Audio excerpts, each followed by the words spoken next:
My name is Mwende Harrison Musuku from Freetown Secondary School. I'm in Form 3. I'm going to present the book of Thoughts to Build On, Chapter 7, that heads Conquest of Fear. There are a number of emotions which can be so overwhelming that they swamp our beings, wreck our personalities, make our lives almost unbearable. And not just almost unbearable, sometimes so terribly unbearable that they are the principal causes of suicide and murder. Hate, revenge, jealousy, sense of guilt, withdrawal, and the subject of this chapter, fear. These emotions are so destructive of happiness and often of life, physically, mentally, and emotionally, that we shall discuss some of them and perhaps all elsewhere in this book. But right now, we are going to engage in the conquest of fear. If you could be free from fear, all fear of everything and everybody, your life will be much better, wouldn't it? Well, within the next few minutes, you will have the means of eliminating all fear forever. First, you have to drag your fears out into the open so you can get at them. That may seem surprising to those of you whose fear is all too real, so definite that its terror haunts you day and night, and is surely methodically tearing you to pieces. Relax, we will soon get rid of it. Open fears are easily eliminated. It's the hidden fears, the disguised fears, which cause the most trouble, but only because they are hidden.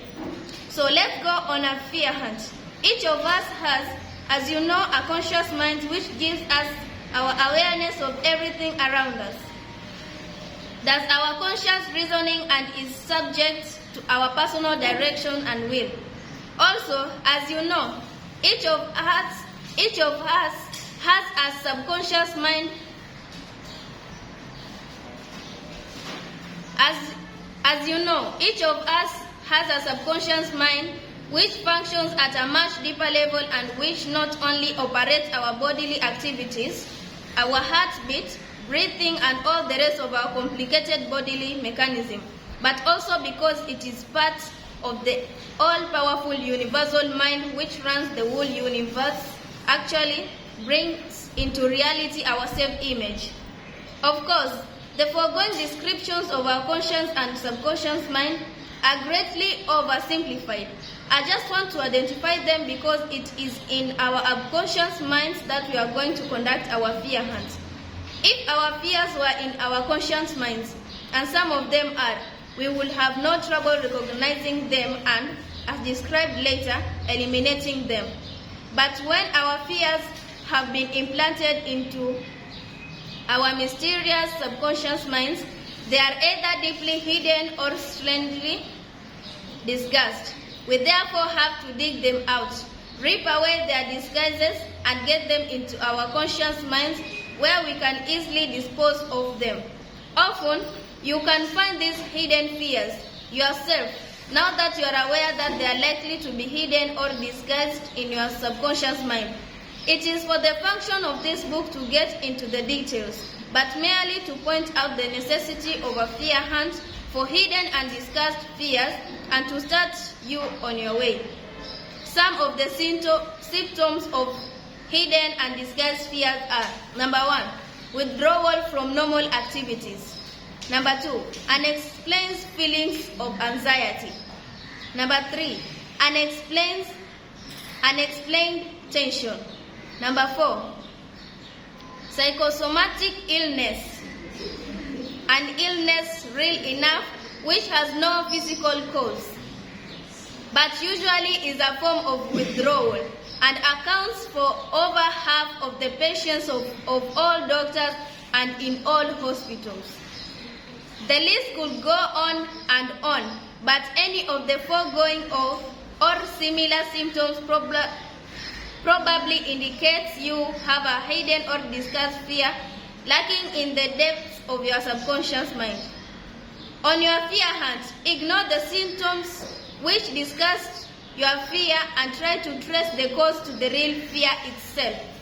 Not being any longer deceived by disgust, you often can find it, drag it out into the open, rip off its disgust and treat it like any other fear, eliminating it forever by the methods we shall describe.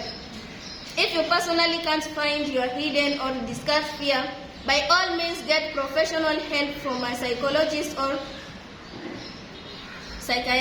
psychiatrist.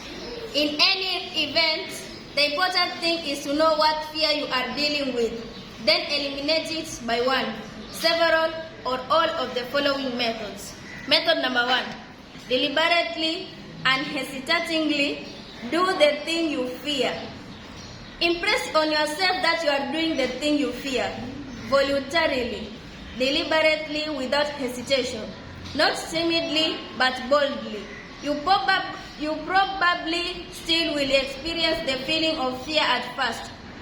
Good. Emphasize the feeling of fear. Overemphasize it. Then deliberately and hesitatingly do the thing you fear. Laugh in its face. Ridicule it. Stare your fear down. Kick it around. Trample it. Keep aware that you are doing the thing you fear. And to hell with it, you are going to do it anyway. Method 2. Repeatedly do the thing you fear over and over again. Literally, wear your fear out. If you want to be scientific about it, this is called the fear exhaustion method. But by any name, the technique is to repeatedly do the thing you fear until you don't fear it anymore, not even the least bit. Method 3. Laugh out your fear. The one thing that fear can't stand is to be laughed at. Taunt it, sneer at it, mock it, make fun of it, and all the time, keep doing the thing you fear deliberately and hesitatingly. Method 4. Be a fatalist. I will always remember the gangster who was involved as usual in a gang war with a rival gang. One night, he and 2 companions were shot at from an ambush. A companion on each side of him was shot dead. Miraculously, he was unharmed. Later, when the reporters asked if he wasn't afraid that the other gang would get him too, he just shrugged and said, "We have all got to go sometime, somehow." He was willing to take life and death as it came, and he wasn't about to have the least fear of either. Method number 5, depend on the law of averages. By the law of averages, most of the things we fear never happen. The chances are so overwhelming in your favor that it is ridiculous to live in fear. Nobody is absolutely safe anywhere, anytime. But you are reasonably safe. And that is a lot better than being unreasonably afraid. Method number 6, get all the facts, not opinions, but get facts. Most fears have as their base the primitive fear of the unknown. When you have learned all there is to know about whatever is causing your fear, you will find that your fear has vanished under the bright light of knowledge. Most people who are afraid of learning the truth.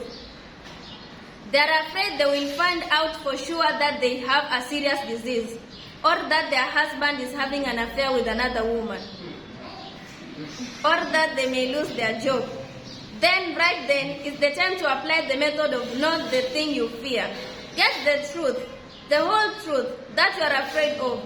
An early diagnosis of a serious disease has saved many lives. Find out if your husband's affair is fact or gossip. Then, if it is a fact, see a marriage counselor or an attorney. Don't let suspicion and fear eat your heart out. Get busy doing something sensible and constructive about it. In any event, you will eliminate your fear with the bright light of knowledge.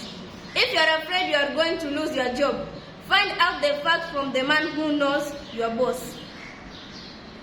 Ask what you can do to keep it. You may have faults that can be corrected, and your boss will appreciate your forthright attitude.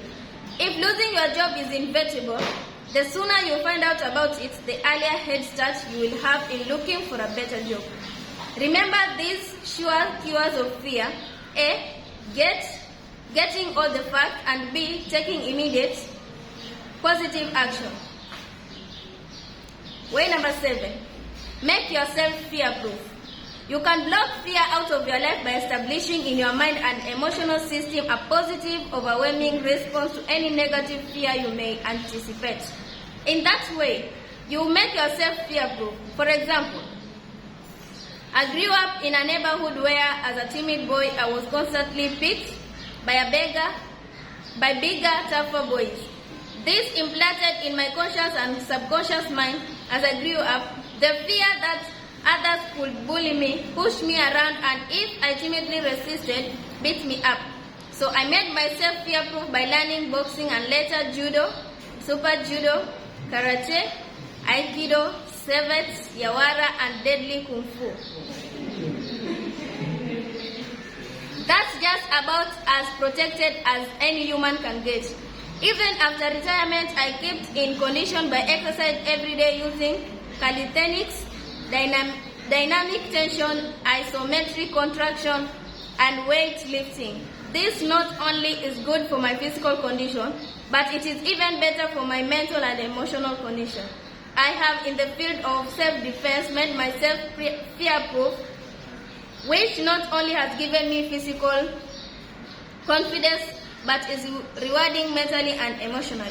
The process of making yourself fear-proof in any field which may have the seeds of fear is very satisfying as well as personally beneficial. Take swimming, for example. Suppose you are afraid of the water, afraid of drowning. You can spend so much time in the water that you will be perfectly at home there without the least fear. Get a good swimming instructor. Learn to be an expert in all the strokes, especially swimming underwater. Learn skin diving. Learn ground proofing, which now is being taught by the Red Cross and some universities, and which is a simple method of keeping safely afloat for hours unlimited. Soon you will be as much at ease in the water as you will be on dry land. You will have become fear-proof of water and will have added a most pleasant experience to your enjoyment of life. Way number 8. Have a deep religious faith. It is not the purpose of this book to intrude in your personal religious belief or your lack of them. But any discussion of the conquest of fear will be incomplete without pointing out that more lives have been kept free of fear by deep, constant religious faith than by any other method. This concludes our conquest of fear. If you use one, several, or all the methods given here for the elimination of a fear or fears, you will get rid your life of one of its greatest burdens. You will gain a new sense of freedom and power. You will feel like, and you actually will be a conqueror of fear. Thank you. That is good. Let's clap for our ones. Now, what have you learned from that chapter on conquest of fear? Let's have the responses very fast. Yes? Yes, one. I've learned that know your fear, grab it, and get rid of it. That's good. Let's clap for her once. Any other? Yes? Open fears are easily eliminated. Open fears, huh? Are easily eliminated. That's good. Clap for her. Him once. Yes? You should have a deep religious faith. You should have a deep religious faith. That's good. Clap for her once. Next.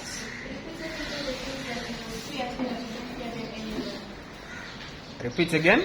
Repeatedly do the things that you fear so that you don't fear them anymore. That is correct. Clap for her once. Now, if you are afraid of chemistry, if you are afraid of maths, what are you supposed to do? Yes? Before that point, I've asked a question. If you are afraid of chemistry, if you are afraid of maths, if you are afraid of physics, what should you do? Exercise on it more and repeat it repeatedly. Yeah. Yeah, so repeatedly practice that subject, isn't it? Yes. That's good. Let's clap for her once. Any other? Yes? You should never give up until you drag out your fear. So never give up, huh? Yeah, until you are no longer afraid of the thing that makes you afraid. Huh? That's good. Clap for him once. Any other? Yes? You should know what is the cause of your fear. Yeah. Very important, isn't it? Know what causes your fear. Huh? Clap for her once. Any other? Yes? Make yourself. Pardon? Make yourself. Make yourself fear-proof. Huh? Clap for him once. Any other? Boss, you had a point. It was his point. Any other? Yes. Love your fear. Laugh your fear. Good. Clap for him once. Your hand is up.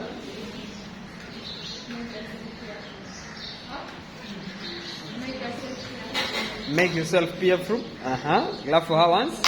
Any other point? Yes. Yes. Open fear are easily eliminated by you to be relaxed. And By by you to be relaxed. So it is easy for you to be eliminating it.